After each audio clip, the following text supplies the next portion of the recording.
اب آپ دیکھیں آج کل ایسا بریلوی اور اہل حدیث کا ایسا اتفاق ہوا ہوا ہے، بریلویوں کے کلپس کے اندر اہل حدیثوں کے کلپ کے اندر بریلویوں کے علماء کے تھمبنیلز میں تصویریں لگی ہوئی ہیں، پروموٹ کرنے کے لیے، خلاف نہیں۔ وہ جو لاہور کا ایک گلے پھاڑ کے بولتا ہے آج جہلم کا ایک زبردست قسم کا رسوائے زمانہ انسان، اور مرزا علی الجہلمی کئی سوال ایسے ہیں جن کا جواب باقی ہے۔ تو ابن تیمیہ کی کیا بات کرتا ہے، کہاں پہ راجہ بھوج، کہاں پہ گنگو تیلی۔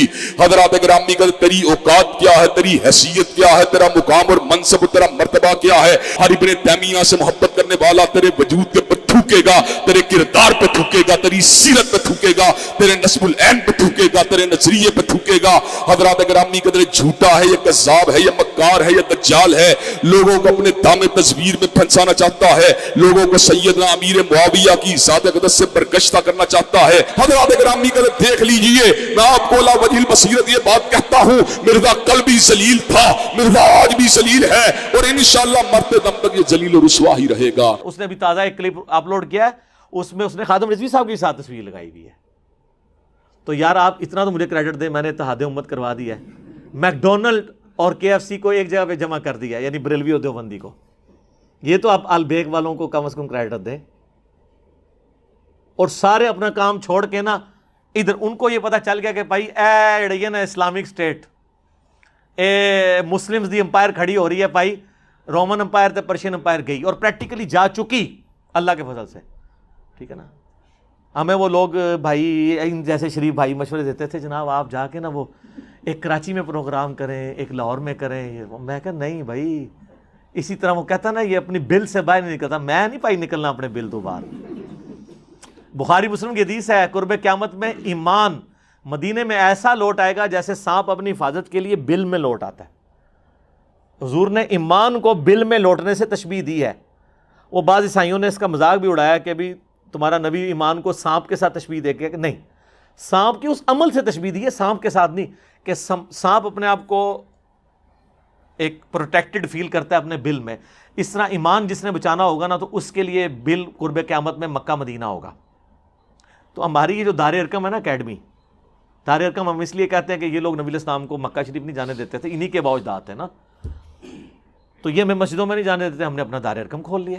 نبی علیہ السلام بھی دار ارقم میں تبلیغ کرتے تھے۔ تو یہ دار ارقم جو ہے نا، یہ بیسیکلی آپ اسے اصحاب کہف کا غار کہہ لیں، جسے ہم ولید بھائی کہتے ہیں، یا کچھ بھی کہہ لیں، ہم اپنا ایمان بچا کے ادھر بیٹھے ہوئے، ٹھیک ہے جی۔ تو یہ اسامہ بھائی ہمیں مشورے دیتے تھے کہ جناب آپ لاہور میں کریں، میں نے کہا نہ بھائی نہ، ضرورت ہی نہیں ہے، چپ کر کے کھڈ میں بیٹھو، اور لاہور میں کسی حال میں نہیں، لاہور میں جتنے ان کے فرقوں کے لوگ آباد ہیں، ان کے گھروں میں، ان کی بیٹھکوں میں گھس کے، ان کے بچوں کے موبائلوں میں چلے جاؤ، جب وہ اکیلے بیٹھ کے چھپ کر کے ہماری ویڈیوز دیکھ رہے ہوں، ان کے ابا جی کو پتہ بھی نہ ہو۔ یہ کمال ہے، یا لاہور میں الحمرا حال میں لیکچر ڈیلیور کرنا اور اس کی ایک ویڈیو بنا لینا، بعد میں کسی کو پتہ بھی نہیں ہو وہاں پہ ہوا ہو۔ تو اللہ کا فضل ہے کہ یہ پلیٹ فارم دعوت حق، اس کی جو دعوت حق کی طاقت، میں نہیں کہتا ہماری طاقت ہے، وہ اسی پہ ہے کہ ہم نے لوگوں کو کتابوں سے جوڑا ہے، اور ہم ان بابوں کو مانتے ہیں جو کتابوں کو مانتے ہیں۔ جو بابے کتابوں کو نہیں مانتے، واللہ انہوں نے تو عزت یہ ویل کی تھی اسی بنیاد پہ۔ آپ کسی بزرگ کی، عالم دین کی عزت کیوں کرتے ہیں؟ کہ یار اس کو قرآن حدیث کا علم ہے، اور اگر وہ قرآن حدیث کا دشمن ہو، نہ خود پڑھے نہ کسی کو پڑھنے دے، اور الٹا کہے کہ جو ڈائریکٹ پڑھے گا گمراہ ہو جائے گا، وہ عزت کے قابل رہ جائے گا؟ مجھے لوگ اکثر کہتے ہیں جناب جن بزرگوں کے ذریعے آپ تک یہ قرآن و حدیث پہنچے، آپ ان کا احترام نہیں کرتے۔ سر میں کرتا ہوں، میں ان بزرگان دین کا بھی احترام کرتا ہوں، میں ان انگریزوں کا بھی احترام کرتا ہوں جن کے پرنٹنگ پریس پہ اتنی کلرڈ بک دارالاسلام نے چھاپی ہے، اگرچہ میں ان انگریزوں کو رحمت اللہ علیہ نہیں کہہ سکتا کیونکہ وہ کفر پہ مرے ہیں۔ آپ کو اس لیے نہیں کہہ سکتا کہ آپ کے بزرگوں میں اکثر گستاخانہ عبارتیں ہیں۔ تو صرف بزرگوں کا نام نہ لیں کہ کتابیں انہوں نے بچائی ہیں، نہ، آپ کے بزرگوں پہ ہوتا تو 8-10 ہی بخاری کے نسخے ہوتے ہیں۔ یہ تو انگریز کا کمال ہے، اس نے پرنٹنگ پریس آپ کو دی ہے تو آج گھر گھر میں بخاری موجود ہے۔ یہ انگریز کا کمال ہے کہ یوٹیوب دی ہے، اور جناب اپلیکیشنز اسلام 360 یا مکتبۃ شاملہ بنے ہیں، ایزی قرآن و حدیث بنے ہیں۔ اس میں آپ کے بزرگ کا کیا کمال ہے؟ وہ تو ایک گھڑی نہیں بنا سکے جس میں آپ نماز کا ٹائم سیٹ کر سکیں۔ تو اب آپ اس طرح کریں، انگریزوں کی عزت کرنا شروع کر دیں، ان کے آگے اونچا سانس لینا چھوڑ دیں، ان کا احترام شروع کر دیں، کیونکہ انہوں نے دین آپ تک پہنچایا نا، کنٹریبیوشن ہے۔ تو کیا کہیں گے؟ نہیں یار، جب ان کے عقیدے کتابوں کے مطابق نہیں، بے شک انہوں نے خدمت کی ہے، تو یہ تو آپ کو کہہ رہے ہیں۔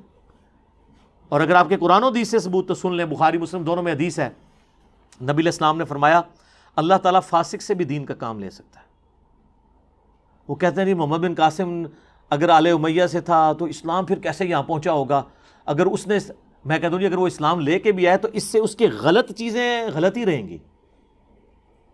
حجاج ابن یوسف نے اگر کوئی اچھا کام کیا ہے، عبد الملک بن مروان نے قبۃ الصخرہ ڈوم آف دا راک یروشلم میں بنوایا ہے، تو ہزاروں صحابہ کو بھی تو قتل کروایا ہے انکلوڈنگ عبداللہ ابن زبیر. تو آپ وہ کام اپنی جگہ، برائی اپنی جگہ. اللہ فاسق سے بھی دین کا کام لے سکتا ہے. اور ان کی مت تو ویسے ہی ختم ہو گئی ہے. سر آپ کے بابوں نے کلمے پڑھائے تھے یا نہیں پڑھائے تھے؟ ڈاکٹر ذاکر نائک حافظہ اللہ تعالیٰ نے سینکڑوں ہندوؤں کو، جن میں ہندوؤں کے پنڈت بھی شامل ہیں، آن کیمرہ کلمہ پڑھایا ہے. تو یہ ہزاروں جو لوگ مسلمان ہوئے ہیں ڈاکٹر ذاکر نائک کے ہاتھ پہ، تو کیا بریلویوں نے ڈاکٹر ذاکر نائک کو جو ہے وہ مان لیا ہے شیخ الہند، غوث وقت؟ کیا کہیں گے؟ وہ کہیں گے کلمہ پڑھایا تو کیا ہوا، عقیدے تو صحیح نہیں نے. تو سر تواڈے بھی، تواڈے بابے نے عقیدے بھی ٹھیک نہیں نے. کلمہ پڑھایا تو کیا ہوا؟ جو آپ بات کریں گے، جو آلو آپ ہمیں فٹ کریں گے، آپ کو پتہ نہیں اس سے پہلے آپ کو فٹ ہو رہا ہوگا. تو آپ نے اگر ہماری بات پہ آنا ہے تو آئیں.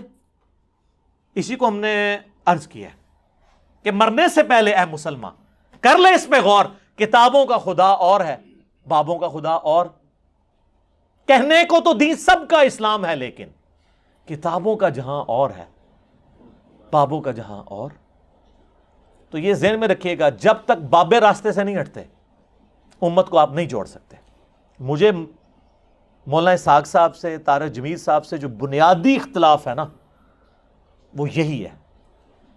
وہ یہ سمجھتے تھے کہ اپنے اپنے بابے قائم رکھتے ہوئے امت میں اتحاد ہو جائے.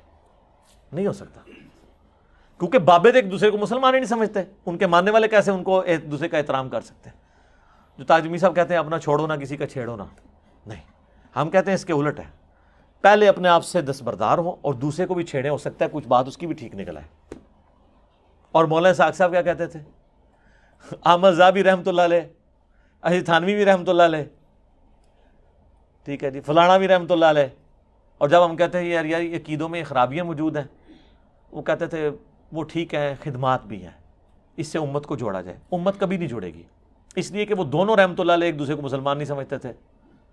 تو لوگ مولانا اسحاق کی بات مانیں گے یا احمد بریلوی صاحب کی؟ احمد بریلوی صاحب نے حسام الحرمین میں علماء دیوبند کے بارے میں ڈکلیئر کیا ہے کہ یہ مرتد اور واجب القتل ہے، اور اجماع ہے ان کے اوپر. اور وہ عام علماء دیوبند نہیں، اشرف تھانوی، رشید احمد گنگوئی، اسماعیل امبیٹوی. اور کتاب کا نام رکھا حسام الحرمین، حرمین کی تلوار. تو تلوار ظاہر ہے ساروں کے اوپر چلا رہے ہیں. اس کے جواب میں یہ 1905 میں لکھی گئی، 1906 میں لکھی گئی المحند علی المفند، ہند کی تلوار ایک مفند سٹھیائے ہوئے بابے کے اوپر. اور سٹھیائے ہوا بابا انہوں نے احمد بریلوی کو کہا، اور اس میں لکھا انہوں نے کہ احمد بریلوی ان کی پوری جماعت ایک شیطانی لشکر ہے جو ہم پہ حملہ آور ہو گیا. کام بھی ختم. سر بابوں کو چھوڑیں گے تب کتابوں پہ اتفاق ہوگا. کتابوں پہ اتفاق ہو سکتا ہے، بابوں پہ کبھی نہیں ہو سکتا. ہاں ایک شخصیت پہ ہو سکتا ہے، محمد رسول اللہ صلی اللہ علیہ وآلہ وسلم، دیٹس آل. ورنہ یہ آپ قیامت تک لڑتے رہیں گے. اور سر پریکٹیکلی ہم نے یہ اتفاق کروا کے آپ کے سامنے رکھ دیا ہے. ایسا اتفاق کرایا کہ ہماری وجہ سے ہمارے مخالفین نے آپس میں اتفاق کر لیا ہے. اتنا بڑا اتفاق آپ نے دیکھا تھا کہ بریلویوں کے پیج کے اوپر اہل حدیثوں کی ویڈیوز چل رہی ہوں میرے خلاف، اور اہل حدیثوں کے پیج کے اوپر بریلویوں کی ویڈیو چل رہی ہوں میرے خلاف. وہ بریلوی جو کہ امام کعبہ کے پیچھے نماز نہیں ہوتی، اور وہ امام کعبہ کے ماننے والے اہل حدیث جنہوں نے سعودیہ سے فتویٰ نکالا ہوا ہے کہ بریلویوں کے پیچھے نماز نہیں ہوتی. اب ایک دوسرے کا احترام کر رہے ہیں. بلکہ وہ ایک بریلوی نے کلپ چڑھایا، وہ جیسے کوئی ناکام عاشق کسی جنگل میں چلا جائے نا اور وہ شاعری شروع کر دے، اس طرح وہ ایک جنگل میں گیا ہوا ہے اور اس نے سامنے اپنا کیمرہ رکھا ہوا ہے. میں نے کہا پتہ نہیں کیا اس پہ افطار ٹوٹی ہے. اور وہ کہہ رہا ہے کہ کتنا اچھا دور تھا، لوگ اپنی اپنی مسجدوں میں نمازیں پڑھتے تھے، اپنے اپنے علماء سے پوچھا کرتے تھے. مجھے اس وقت تک نہیں پتا کہ یہ آگے کیا کہنے والا ہے. میں نے کہا پتہ نہیں کیا ہو گیا. کہتے ہیں پھر یہ دیکھیں ایک انجینئر آ گیا. اب لوگوں کا علماء سے اعتماد ہی اٹھ گیا. یہ انجینئر کی وجہ سے نقصان ہوا ہے کہ لوگ علماء پہ اعتماد کرنا چھوڑ گئے. سر میری وجہ سے علماء پہ اعتماد نہیں اٹھا، علماء کے اپنے کرتوتوں کی وجہ سے اٹھا ہے. کیونکہ ہم جب کوئی بات بتاتے ہیں نا قرآن میں لکھا ہے، وہ جا کے کہتے ہیں آپ نے ہمیں کیوں نہیں بتایا. ہم کہتے ہیں بخاری میں لکھا ہے، وہ کہتے ہیں آپ نے ہمیں کیوں نہیں بتایا.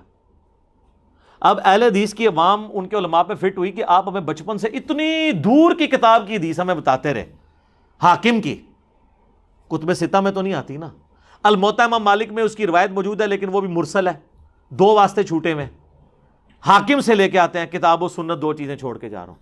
اور مسلم شریف میں جو 4 حدیثیں تھی غدیر خم کی، قرآن و اہل بیت، وہ تو انجینئر صاحب نے بتائی ہیں، وہ درس نظامی والے اسٹوڈنٹ بھی کہتے ہیں کہ سر ہمیں تو نہیں پتہ تھی، اور اگر وہ کہتا نا ان کو پتہ تھی تو یہ ایک عالم دین بتائیں کہ میری ویڈیوز بننے سے پہلے کبھی کسی عالم نے غدیر خم کی حدیث کے اوپر ویڈیو کبھی ریکارڈ کروائی ہو۔ اب تو لوگ کروا رہے ہیں، اب تو وہ لال رومال والا بھی مولا علی کہتا ہے۔ جی بالکل صحیح حدیث ہے، نبی صلی اللہ علیہ وسلم نے فرمایا جس کا میں مولا اس کا علی مولا، تو ہم سیدنا علی کو مولا مانتے ہیں۔ مولا سے مراد دوست، یہاں مولا سے مراد محبت، کہ جو رسول اللہ صلی اللہ علیہ وسلم سے محبت کرتا ہے اسے لازم ہے وہ مولا علی سے محبت کرے۔ سیدنا علی سے محبت کرتے ہیں، ان کو مولا مانتے ہیں، مولا بمعنی دوست مانتے ہیں۔ ٹھیک ہے، اب اس کو نہیں، اب پتہ چلا ہے کہ مولا کا معنی جو ہے وہ آقا بھی اور جگری یار بھی ہوتا ہے، صرف مشکل کشا نہیں ہوتا۔ تو صرف انجینئر صاحب کو مان لینا آپ، جو 800 سال میں ایک دفعہ آتا ہے، لیکن ہم یہ نہیں کلیم کرتے۔ ان میں کوئی آیا ہوتا تو انہوں نے فوراً مان لینا تھا، اور منیو بھی نا، میں مذاق دے طور سے کہہ رہے پاویں میں نہ اسی واسطے نہیں لیا، ورنہ انہوں نے کٹ لینا سی بچوں، جو بھی کہہ سکتے ہیں۔ ٹھیک ہے، تو یہ مانے کہ آپ کے اندر یہ خرابیاں تھیں، ہم نے ہائی لائٹ کی ہیں۔ یہ بہت بڑی دشمنی کر رہے ہیں، پوری زندگی بابوں کے پیچھے گھومتے رہتے ہیں، اور آخر میں فضائل اعمال کی چونکہ بات ہوئی ہے، فضائل سنت کا بھی یہ حال ہے۔ میں آپ کو بتاؤں، فضائل اعمال میں نے اس کے اوپر ایک مجلس ریکارڈ کروا دیا، اوورال کتابوں کا خدا اور ہے، بابوں کا خدا اور، مجلس نمبر 100، میری زندگی کا سرمایہ ہے انشاءاللہ تعالیٰ۔ میں اللہ تعالیٰ کو کہہ سکتا ہوں میں نے یہ زندگی میں یہ کام ایسا کیا ہے جو صدیوں میں ایک یونیک کام تھا، جو کسی کی جرت نہیں ہو رہی تھی کرنے کی، کہ لوگوں کو بتایا جائے کتابوں کا خدا اور ہے، بابوں کا خدا اور۔ اس میں میں نے جو شروع کا 1 گھنٹہ مقدمہ پیش کیا، اس میں میں نے پیش کیا تھا فضائل اعمال میں لکھا ہوا ہے، فضائل ذکر والے چیپٹر کے، فضائل قرآن والے چیپٹر میں، قرآن کے پڑھنے کی جو تلاوت کے فضائل ہیں، کہ ایک رات احمد بن حنبل کو خواب میں اللہ تعالیٰ کی زیارت ہوئی۔ کہانی کا سٹارٹ ہی بلنڈر سے ہو رہا ہے۔ یہ حضرت موسیٰ علیہ السلام کو خواب میں کیوں نہیں زیارت ہوئی؟ 143 الاعراف آیت نمبر 143 میں اللہ تعالیٰ نے موسیٰ علیہ السلام کہا تو مجھے نہیں دیکھ سکتا، پہاڑ کی طرف دیکھ۔ ادھر اگر موسیٰ علیہ السلام کو اللہ تعالیٰ کہتا ہے کہ میں نے احمد بن حنبل کو بعد میں زیارت کرانی ہے، خواب والا پیکج منظور ہے، انہوں نے کہنا سے بالکل یا اللہ، جڑا پیکج موسیٰ علیہ السلام کو آفر نہیں ہوا ہے، احمد بن حنبل کہانی۔ یہی امام حنیفہ کے بارے میں انہوں نے مشہور کیا۔ اماموں کو ہم کریٹیسائز نہیں کر رہے، جب ہم عیسیٰ ابن مریم کے نام پہ شرک جو کھڑا ہوا ہے اس کا مذمت کرتے ہیں تو عیسیٰ ابن مریم کو ہم برا نہیں کہہ رہے، نعوذ باللہ، وہ وجیہن فی الدنیا والآخرہ۔ تو احمد بن حنبل کہتے ہیں میں نے اللہ سے پوچھا کہ سب سے زیادہ تیرا قرب کیسے حاصل کروں، تو کہا قرآن کے ذریعے۔ تو احمد بن حنبل نے کہا یا اللہ سمجھ کے یا بغیر سمجھ کے، اندازہ کرو۔ احمد بن حنبل کو تو یہ کہنے کی ضرورت نہیں تھی، ان کو تو عربی آتی تھی۔ یہ سمجھے کہ احمد بن حنبل کدھر پنجاب دے کسی قصبے پیدا ہوئے نے، کہ سمجھ کے بغیر سمجھ کے۔ اور اس سے بڑی بات یہ احمد بن حنبل کو جاہل مانتے ہیں کیونکہ عالم کو تو عربی آتی ہوتی ہے۔ انہیں سمجھا کہ احمد بن حنبل کوئی مویشی ڈنگر پالنے والا کوئی بندہ ہوگا، تو وہ اس نے آگے سے پوچھ لیا، یا ہو سکتا ہے یہ تعویل کریں کہ انہوں نے اپنے ہاستے نہیں پوچھا سی، تو ہاستے پوچھا سی، چلو جی ایمان۔ تو اللہ نے کہا کہ چاہے سمجھ کے چاہے بغیر سمجھ کے۔ تو قرآن کیا اس لیے نازل ہوا ہے کہ بغیر سمجھے؟ پورے قرآن کا مقدمہ یہ ہے کہ قرآن ہم نے نصیحت کی نازل کیا۔ سورہ محمد میں آتا ہے کیا تمہارے دلوں کے اوپر تالے پڑے ہوئے ہیں، تم قرآن کے اوپر تفکر نہیں کرتے ہو؟ سورہ صاد کے اندر آئی ہم نے کتاب اس لیے نازل کی کہ تاکہ اس کی آیات پر غور کیا جائے اور عقل مند لوگ اس سے نصیحت حاصل کریں۔ فی البدی بے شمار آیات ہیں، میں نے اس پہ پورا ریسرچ پیپر لکھا ہے، امام الانبیاء کی دعوت قرآن، ریسرچ پیپر نمبر 4، کہ قرآن تو اس لیے نازل ہی نہیں ہوا تھا کہ اس سے مردے بخشوائے جائیں، یہ تو قرآن تعلیم کے لیے نازل ہوا تھا۔ تو کتنے غیر محسوس طریقے سے انہوں نے قرآن کی نفرت آپ کے دلوں میں ڈالی ہے۔ تو ان علماء نے تو دین کی حفاظت کرنی تھی، لیکن الٹا یہ خود دین کے دشمن بنے۔ ابھی میں نے اور بہت کچھ باتیں کرنی ہے لیکن ضرورت نہیں ہے۔ میں نے پچھلے دنوں ایک ویڈیو ریکارڈ کروا دی ہے علماء کے فضائل کے اوپر، علماء سو کے، بلعم بن باعورہ والی۔ آیا چاس آیا ویڈیو دیکھ کے؟ ایک ایک حوالہ ڈسپلے کرایا ہے سائڈ پہ، تو وہ میری ویڈیو دیکھ لیں۔ باقی جتنی میں نے باتیں کرنی ہے نا وہ ان 35 منٹس کے اندر میں نے کی ہوئی ہیں، ورنہ یہ 35 منٹ اور کلپ آگے چلا جائے گا۔ ٹھیک ہو گیا؟